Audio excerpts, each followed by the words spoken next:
From your perspective, what makes a great story? Personally, I like great characters.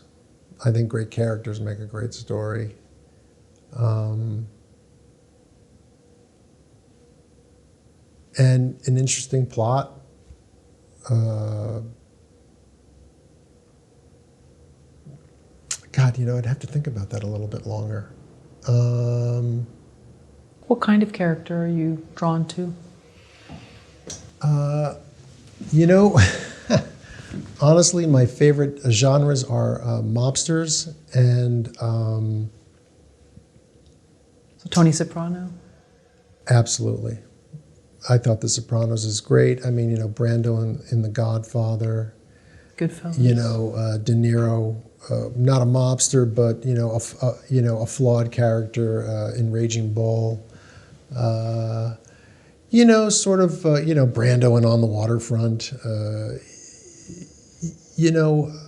I think great characters. Interesting situations. I loved a movie called My Dinner with Andre. Oh, yes, I remember that. With Wally Shawn and Andre Gregory, and it was just two guys sitting there, talking for 2 hours.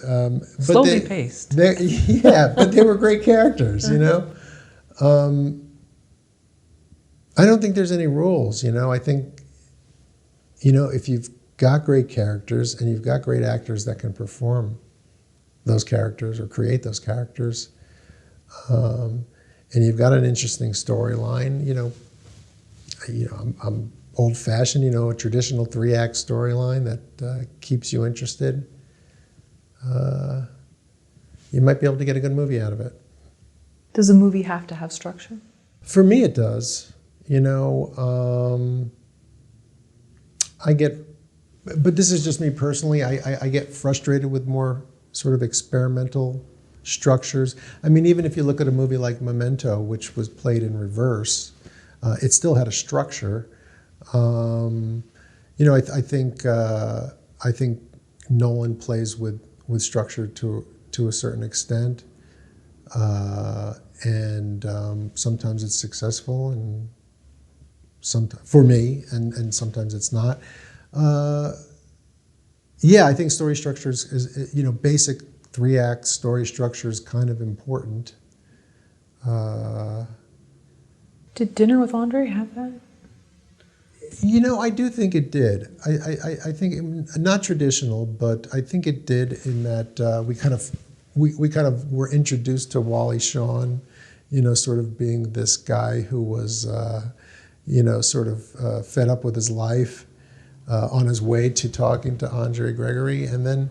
Yeah, I found that movie very engaging and sort of, I found it exciting also at the time. I watched it later and it didn't grab me as much as when I saw it when I was in my early 20s, but I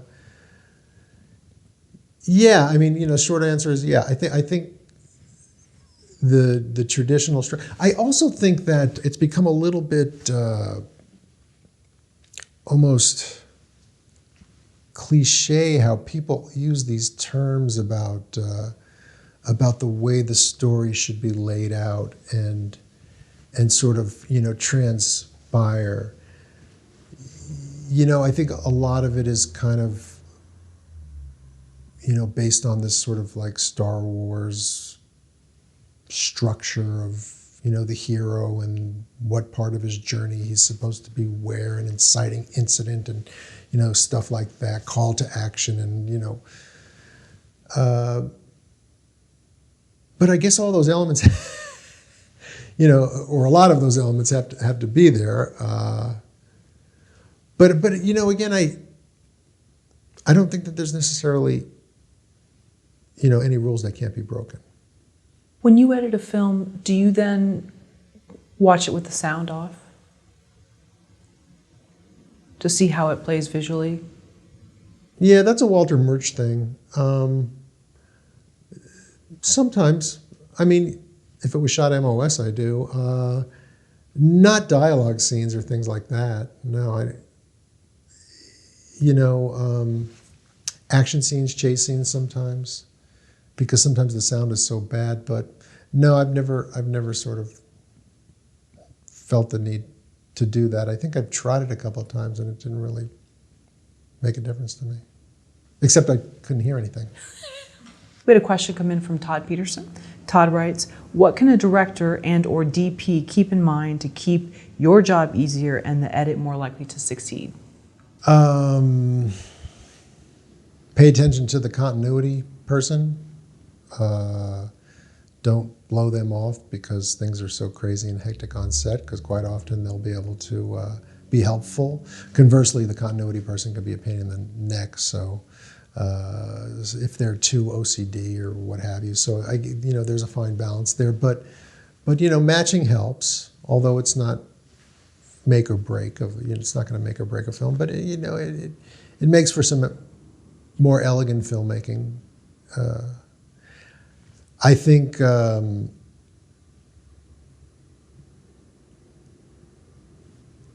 make it as beautiful as possible, for God's sakes. There's nothing more pleasurable than watching a beautiful shot play on my monitor that was done the day before on some kind of amazing crane or thing like that. And just do your thing and be artists and make it, like I say, wonderful. They know what they're doing, for the most part. I think that certainly the more experienced ones and the more talented ones. I'd say have people enter and exit frames. That's helpful. And for directors, what can you advise them on an acting performance for the edit? Well, I'll tell you that I usually wouldn't advise them unless I was asked, because I think that might, not be my place in many situations. Now, there might be certain situations where my opinion was solicited, or I guess if I think something is so terrible that it's ruining the movie, I guess I might sort of offer my opinion. But I think by that point, it would probably be, this actor is just terrible. I've been lucky, though. I haven't worked with that many actors that are so bad or miss things so badly that they don't get it at some point during the day or during the scene. With Mike, the guy I've done the last 3 films for, a lot of times when I don't think that's, they've gotten it, usually there's another take, and in that take they get it.